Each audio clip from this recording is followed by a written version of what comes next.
Bismillahirrahmanirrahim. Assalamualaikum warahmatullahi wabarakatuh. Innal hamdalillah nahmaduhu wa nasta'inuhu wa nastaghfiruh wa na'udzu billahi min shururi anfusina wa min sayyiati a'malina. May yahdihillahu fala mudhillalah wa may yudlil fala hadiyalah. Asyhadu an la ilaha illallah wahdahu la syarikalah wa asyhadu anna Muhammadan abduhu wa rasuluhu la nabiyya wa rasula ba'dah. Allahumma shalli wa sallim wa barik ala sayyidina Muhammadin wa ala alihi wa sahbihi ajma'in. Amma ba'd. Bapak, ibu-ibu, hadirin wal hadirah, jamaah Masjid Madya Mangunkarso, kita panjatkan puji dan syukur kehadirat Allah Tabaraka wa Ta'ala yang atas kebaikan qada dan qadarnya telah melimpahkan dan terus menerus melimpahkan kepada kita berbagai macam karunia dan nikmat.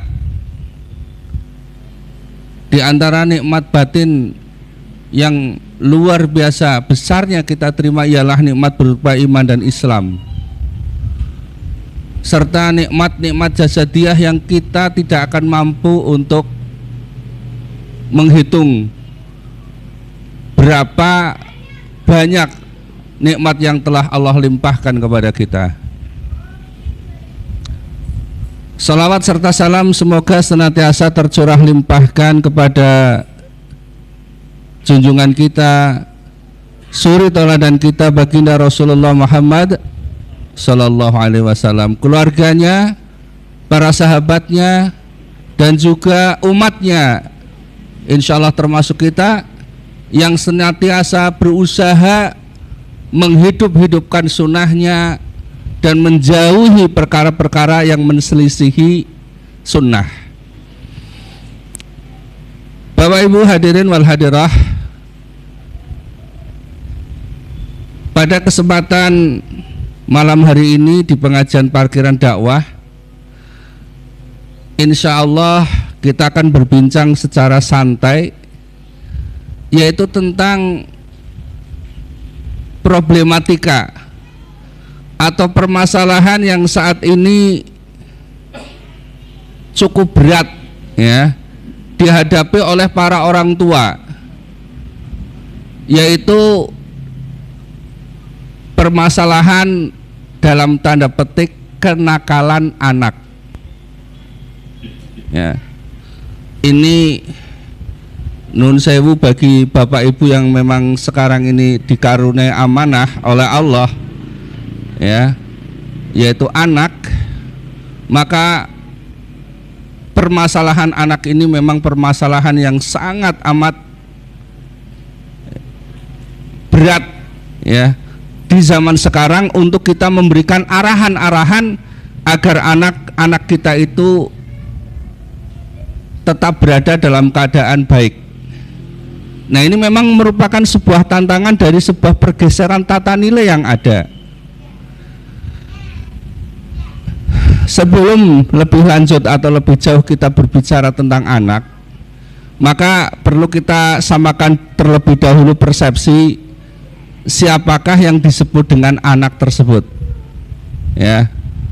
Jadi ada batasan-batasan yang nantinya kita bisa pahami atau sepakati anak itu siapa ya. Nah, di dalam Undang-Undang Nomor 23 Tahun 2002 yang kemudian juga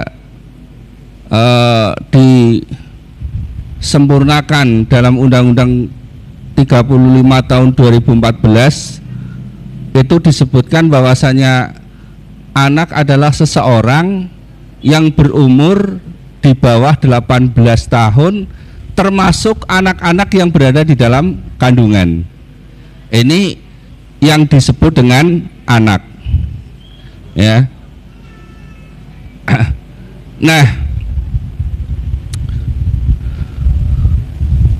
tumbuh kembang anak ya dari usia dini, bahkan sejak berada di dalam kandungan, sesungguhnya atau semestinya ya memang sudah mendapatkan perlakuan agar anak itu kemudian tetap pada fitrahnya. Kalau sebenarnya ada istilah anak nakal ya, maka nanti kita akan cari penyebabnya. Sesungguhnya tidak ada anak itu nakal. Lah mengapa anak itu bisa menjadi nakal? Karena ada sebab yang menyebabkannya. Di dalam sebuah hadis Rasulullah menyatakan mamin mauludin yuladu alal fitrah.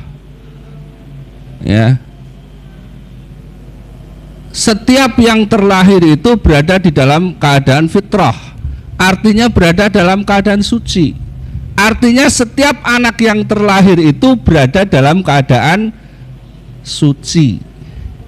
Ya, nah maka nanti akan ada pengaruh-pengaruh yang mempengaruhi sehingga anak tersebut menyimpang perilakunya sehingga disebut dengan kenakalan anak. Kita akan membatasi pembahasan tentang kenakalan anak ini, tentu tidak akan dari sudut pandang psikologi ataupun dari sudut pandang yang lain, akan tetapi kita akan mencoba mengurai atau meringkas dari apa yang ditulis oleh Dr. Nasih Ulwan ya di dalam buku Tarbiyah Aulad fil Islam. Beliau banyak sekali membahas tentang pendidikan anak di dalam Islam sejak anak itu berada di dalam kandungan, bahkan sejak persiapan ya ketika menentukan pasangan atau pilihan. Nah, di dalam satu babnya beliau menulis tentang sebab-sebab kenakalan pada anak ya. Ketika kita melihat anak itu nakal, terkadang kita hanya melihat akibat daripada kenakalan tersebut ya. Anak nakal itu akibat, sebenarnya bukan sebab. Tapi yang kita lihat ya hanya pada akibat. Tidak pernah kita mencoba mencari sebabnya ya. Kenapa anak itu kemudian menyimpang perilakunya menjadi nakal. Nah, di dalam pembahasan sebab-sebab kenakalan pada anak, Dr. Nasih Ulwan ini pertama beliau mengatakan bahwasanya yang menjadi penyebab kenakalan anak itu adalah karena orang tua jauh dari agama. Ini yang pertama. Dan karena itu maka sebagai orang tua mari kita coba mengintrospeksi diri. Jangan kita kemudian mempersalahkan anak karena anak kita nakal, tapi coba kita introspeksi diri kita sendiri sebagai orang tua. Ya. Sebagai orang tua. Tadi di dalam hadis ya yang diriwayatkan oleh Imam Abu Dawud, mamin mauludin yuladu alal fitrah fa abawahu yuhawidanihi au yunasironihi au yumajisanihi. Tiap-tiap yang dilahirkan itu berada di dalam keadaan fitrah. Artinya apa? Suci, bertauhid, tidak menyimpang dari apa yang sesungguhnya dikehendaki oleh Allah tabaraka wa taala. Fa abawahu yuhawidanihi, maka kedua orang tuanya lah yang menjadikan Yahudi, au yumajisanihi au yunasironihi, menjadi Majusi dan juga menjadi Nasrani. Maka dari apa yang dinyatakan oleh Rasulullah Shallallahu Alaihi Wasallam, orang tua sesungguhnya memiliki peran yang sangat sentral di dalam tumbuh kembang anak.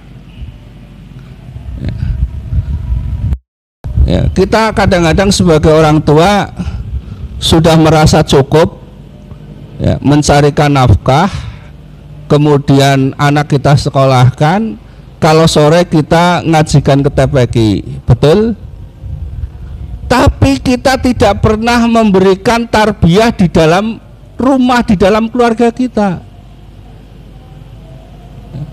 Padahal sesungguhnya memberikan tarbiyah kepada anak itu sudah mulai dilakukan, bisa dilakukan sejak anak itu berada di dalam kandungan. Ya.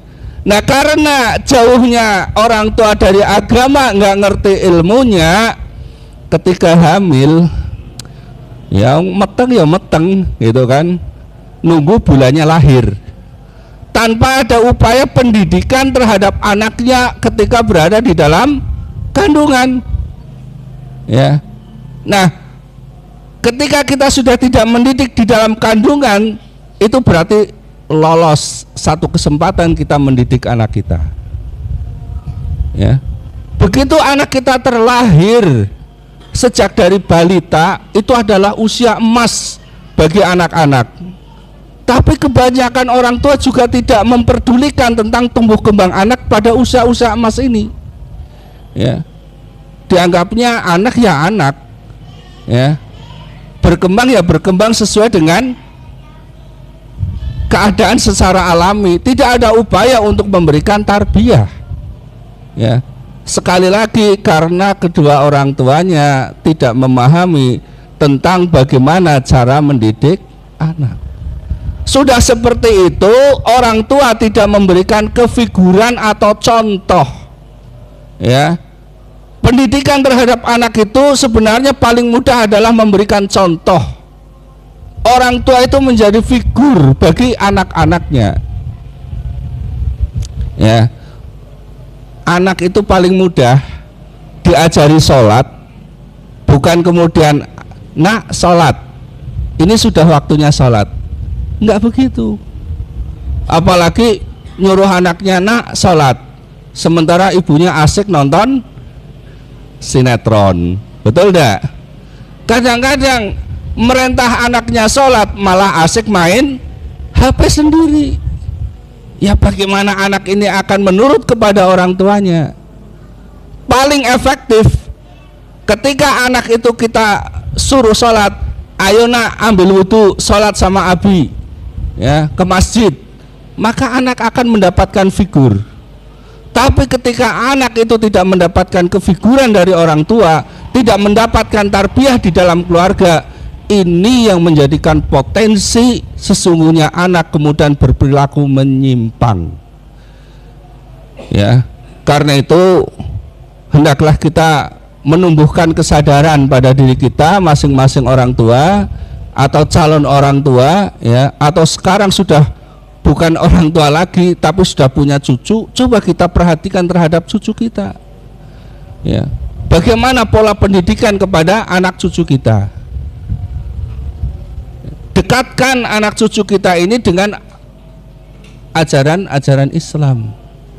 Tanamkan kepada mereka yang pertama tentang keimanan, tentang keislaman, ya, tentang ihsan, ya, akhlakul karimah. Ini kadang-kadang sekarang sedang tren model anak ini jangan terlalu banyak dilarang.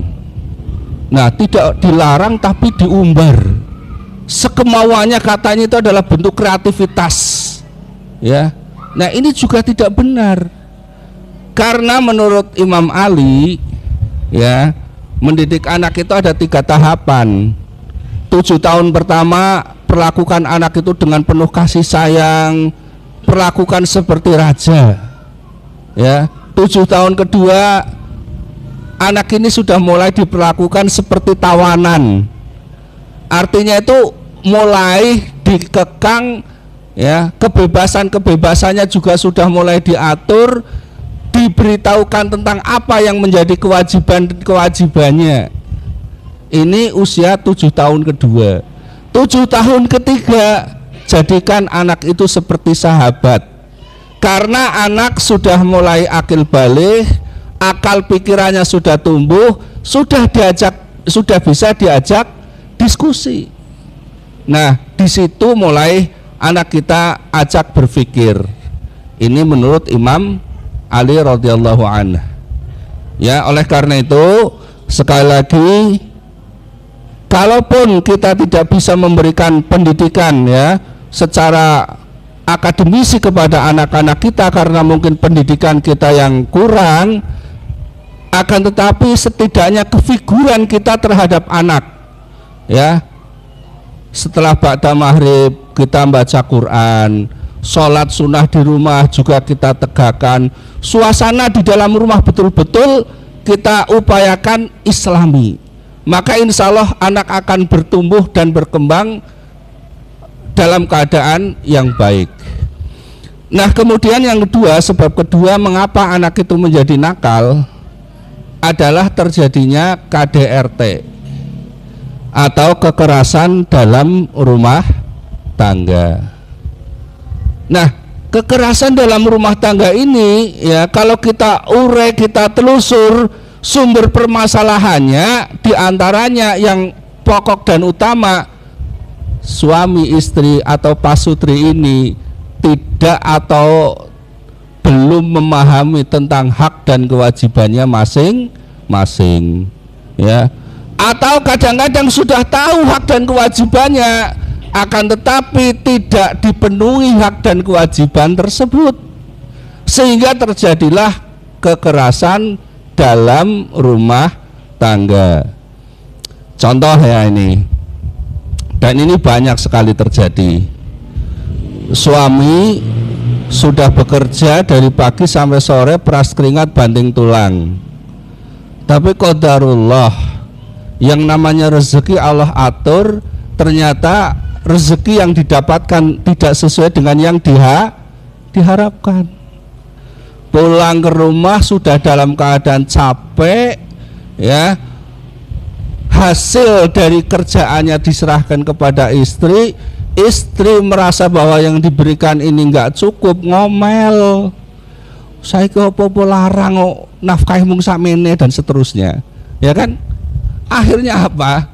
Suami sudah merasa capek dari kerja, diomelin istri, padahal kadang tahu ya yang namanya KDRT itu nggak boleh, tapi karena terbawa emosi akhirnya terjadilah KDRT atau kekerasan dalam rumah tangga. Nah, kekerasan dalam rumah tangga yang seperti ini apabila disaksikan oleh anak-anak, maka ini merupakan contoh yang sangat tidak baik ya, contoh yang sangat tidak baik.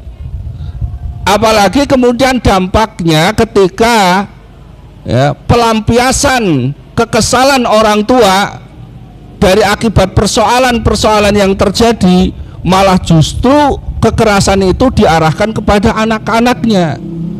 Ini semakin ya menyebabkan anak itu tidak baik ya dalam tumbuh kembangnya.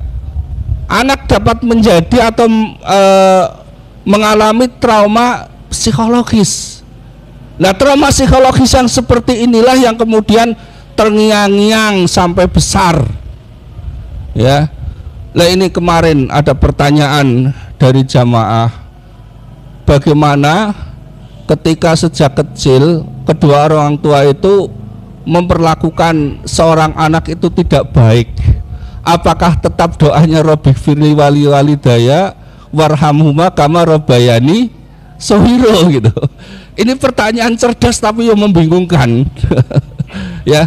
Kalau Robbighfirli wali walidaya warhamhuma kama rabbayani shoghira, sebagaimana kedua orang tuaku mengasihi aku di waktu kecil, padahal di waktu kecil aku tidak dikasihi orang tua ya kan. Lah, apakah doa ini tetap berlaku katanya? Ini pertanyaan betul terjadi seperti itu ya, karena memang pada waktu kecil orang yang menyampaikan pertanyaan ini mendapatkan perlakuan yang tidak baik dari orang tuanya ya. Maka kemudian saya katakan bahwasanya kewajiban seorang anak adalah berbakti, terlepas dari apa yang telah dilakukan oleh orang tuanya di waktu yang lalu. Yang jelas bahwasanya kita sekarang telah menjadi dewasa, dan sebab kita menjadi dewasa adalah dari kedua orang tua kita ya. Ini memang menjadi ya serba masya Allah, serba salah seperti ini. Karena memang kesalahan orang tua di waktu yang lalu itu menyebabkan trauma psikologis yang panjang sekali. Ya, makanya sekarang ada Komnas Lansia ya. Komnas Lansia itu ternyata sekarang banyak orang-orang tua mendapatkan perlakuan buruk dari anak-anaknya. Dan itu sebagai akibat dulu waktu kecil ternyata anak-anaknya diperlakukan tidak baik. Ya. Ini seperti itu. Jadi mumpung ya kita ini masih diberikan kesempatan oleh Allah mengasuh anak-anak kita, jauhkanlah perilaku-perilaku kekerasan di dalam rumah tangga. Ar-Rahimuna yarhamhumur Rahman. Ya, orang-orang yang mereka itu mengasihi, maka mereka akan dikasihi oleh Ar-Rahman yang Maha Pengasih. Irhamu man fil ardi yarhamkum man fis sama. Ya, kasihilah apa yang ada di bumi ini, maka kamu akan dikasihi yang ada di langit, yaitu Allah Tabaraka wa Ta'ala. Maka kasihi anak-anak kita. Jangan sekali-kali mereka menjadi korban pelampiasan dari emosi kita sehingga timbul KDRT atau kekerasan di dalam rumah tangga. Nah, kemudian sebab yang ketiga ya, ini adalah lingkungan pergaulan. Wah, ini yang paling medeni ini ya. Hampir setiap kita tentu telah berusaha agar anak-anak kita menjadi baik. Kita berusaha taklim agar tahu tentang ilmu agama ya. Kita berusaha untuk memberikan kefiguran kepada anak-anak. Betul tidak seperti itu yang telah kita lakukan ya? Insya Allah seperti itu ya. Tapi ternyata ya, karakter anak itu juga dibentuk oleh lingkungan pergaulannya, baik lingkungan yang ada di sekitar rumah kita ataupun juga lingkungan yang ada di sekolahnya atau lingkungan pergaulan yang lain. Itu akan sangat mempengaruhi tumbuh kembang perilaku anak-anak kita. Oleh karena itu, maka juga harus menjadi perhatian orang tua ketika anak-anak kita itu bergaul dengan siapa ya. Nah, ini termasuk pengalaman sejak anak-anak saya kecil dulu ya. Itu kalau pulang dari sekolah, saya tanya, teman-temanmu siapa saja, namanya siapa. Nah, kemudian nanti disuruh menceritakan bagaimana karakteristik anak-anak tersebut. Oh, si fulan ini anaknya baik, si fulan ini nakal, dan seterusnya. Nah, dari situ kita kemudian memberikan masukan-masukan kepada anak kita. Jangan sampai anak kita terpengaruh oleh kenakalan temannya.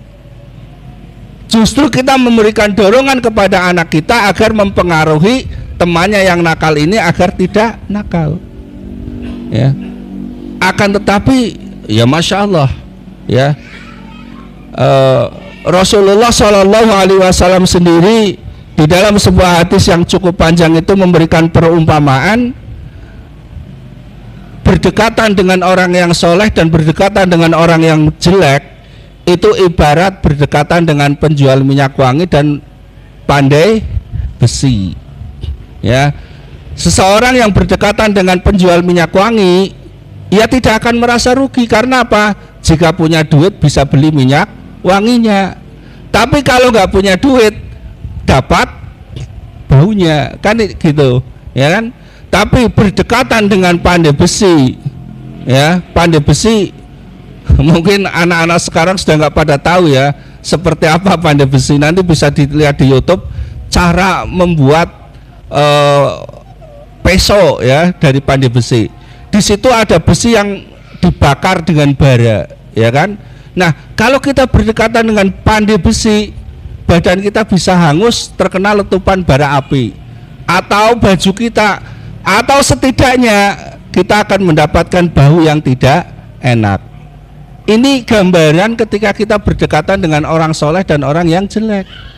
Ya, ketika seseorang berdekatan dengan orang jelek, meskipun tidak mengikuti kejelekannya, tetap saja akan terkena pengaruh Ya, oleh karena itu bagi anak-anak kita harus kita perhatikan siapa yang menjadi temannya.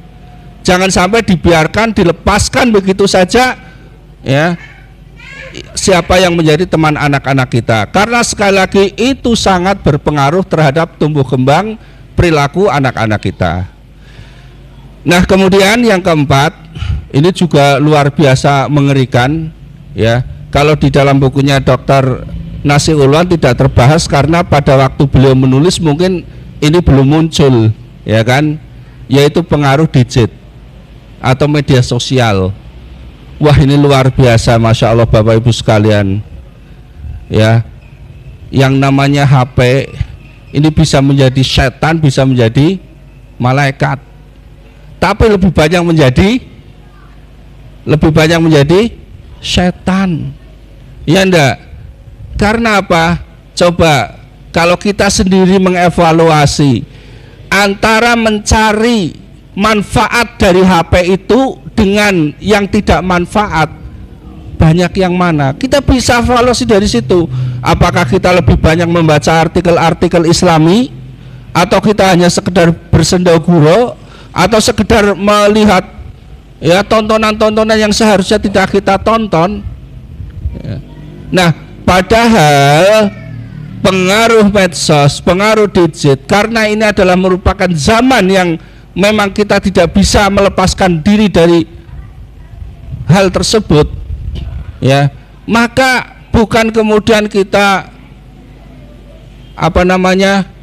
berusaha melepaskan, sama sekali tidak.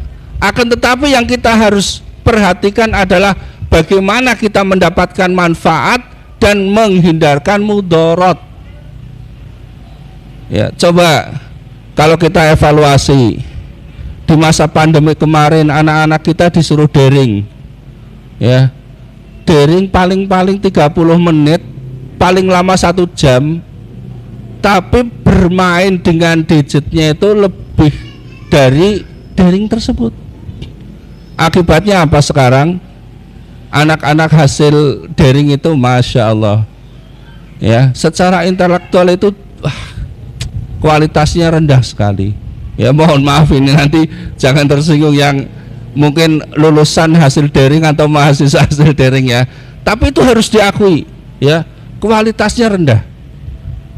Karena apa? Pemanfaatan dari gadget yang ada ternyata lebih banyak membawa mudarat daripada membawa manfaat. Nah, ini kita sebagai orang tua harus betul-betul berhati-hati, jangan lost control terhadap anak kita, ya. Tumeh bisa membelikan HP yang mahal, anak kita diberikan HP yang mahal yang bisa mengakses segala sesuatu, Masya Allah, itu artinya kita telah menjerumuskan anak kita itu, ya, kita telah menjerumuskan anak kita. Nah, kemudian yang terakhir adalah asupan makanan terhadap anak kita. Ini sangat perlu diperhatikan karena asupan makanan itu akan menjadi bagian dari tubuh kita, menjadi darah kita, menjadi sumsum kita, menjadi tulang kita, menjadi daging kita, menjadi otak kita.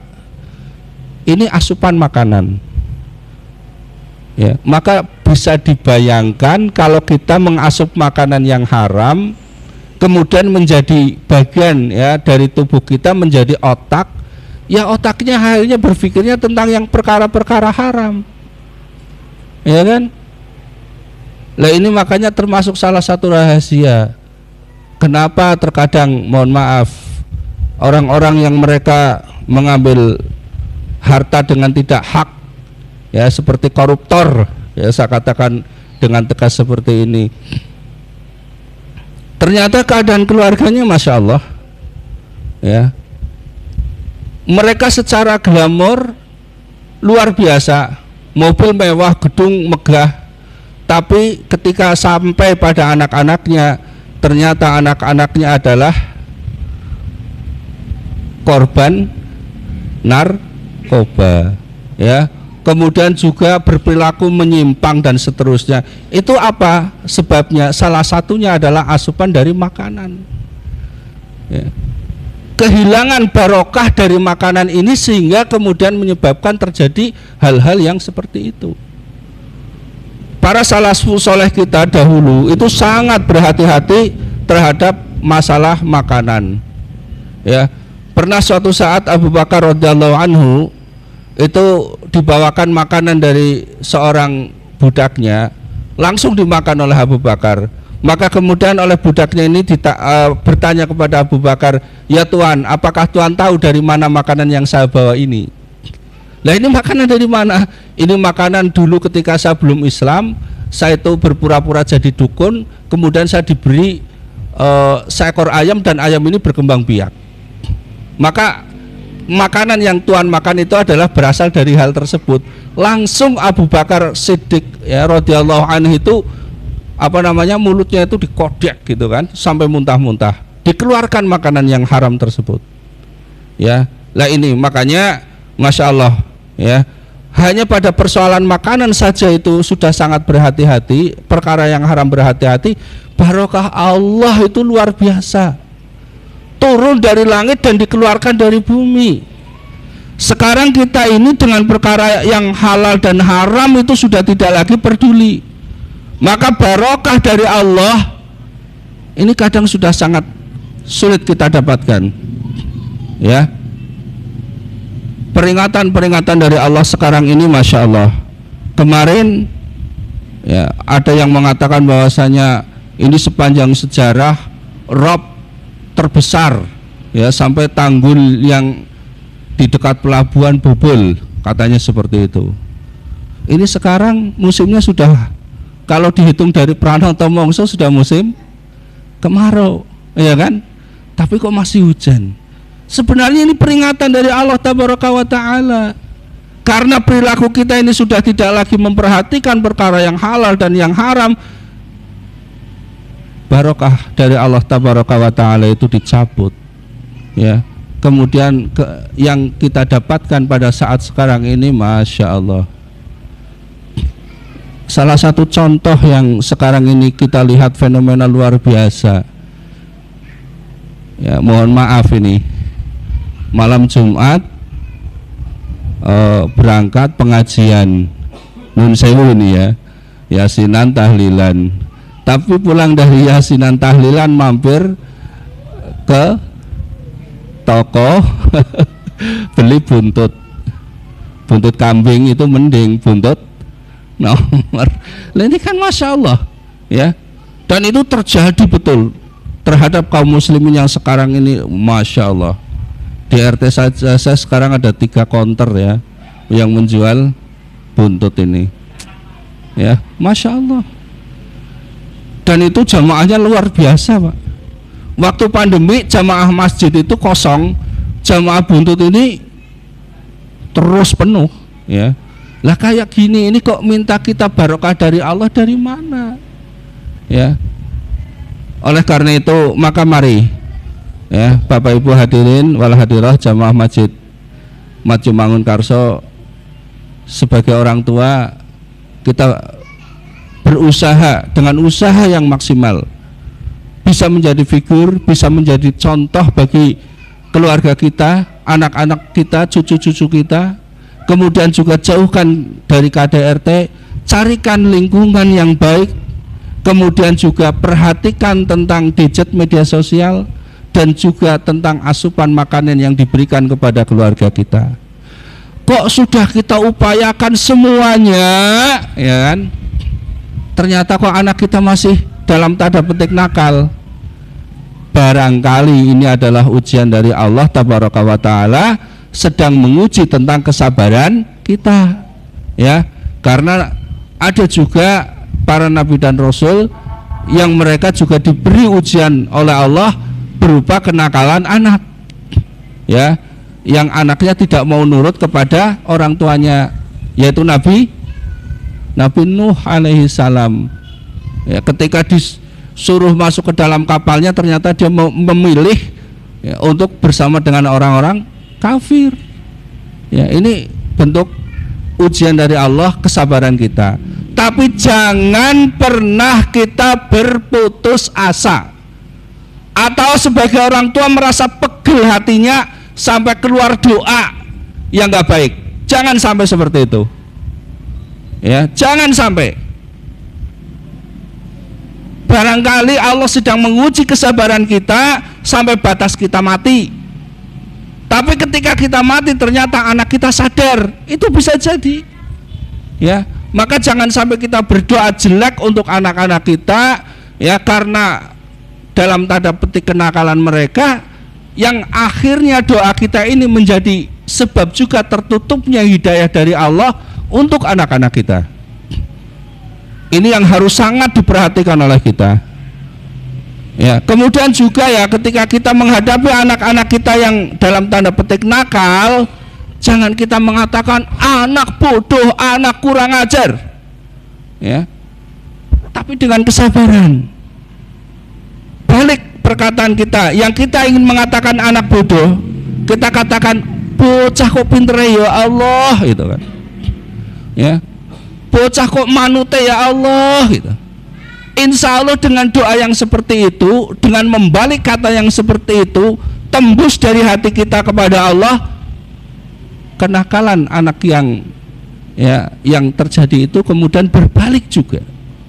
Karena apa? Yang memegang hati manusia adalah Allah, yang memutarbalikkan hati adalah Allah tabaraka wa ta'ala. Yang terpenting bagi kita semua, sekali lagi, kita berusaha dengan maksimal sebagai orang tua mengarahkan anak-anak kita, karena anak adalah amanah dari Allah yang harus kita perlakukan dengan sebaik-baiknya. Kita telah berusaha dengan sebaik-baiknya, maka kita pasrah kepada Allah. Nabi Ibrahim alaihissalam, beliau selalu berdoa, Rabbi habli minas sholihin, Rabbi habli minas sholihin. Maka bagi orang-orang tua yang saat ini sedang diuji dengan kenakalan anak, nangis kepada Allah di sepertiga malam yang terakhir, Rabbi habli minas sholihin, Rabbi habli minas sholihin. Mudah-mudahan kemudian Allah membolak-balikan hati anak-anak kita menjadi anak yang soleh dan solehah. Ini yang dapat saya sampaikan pada kesempatan petang hari ini. Mudah-mudahan kita bisa mengambil faedah atau manfaat apa yang saya sampaikan. Mohon maaf apabila ada khilaf dan salah. Wallahu a'lam bishawab. Assalamualaikum warahmatullahi wabarakatuh.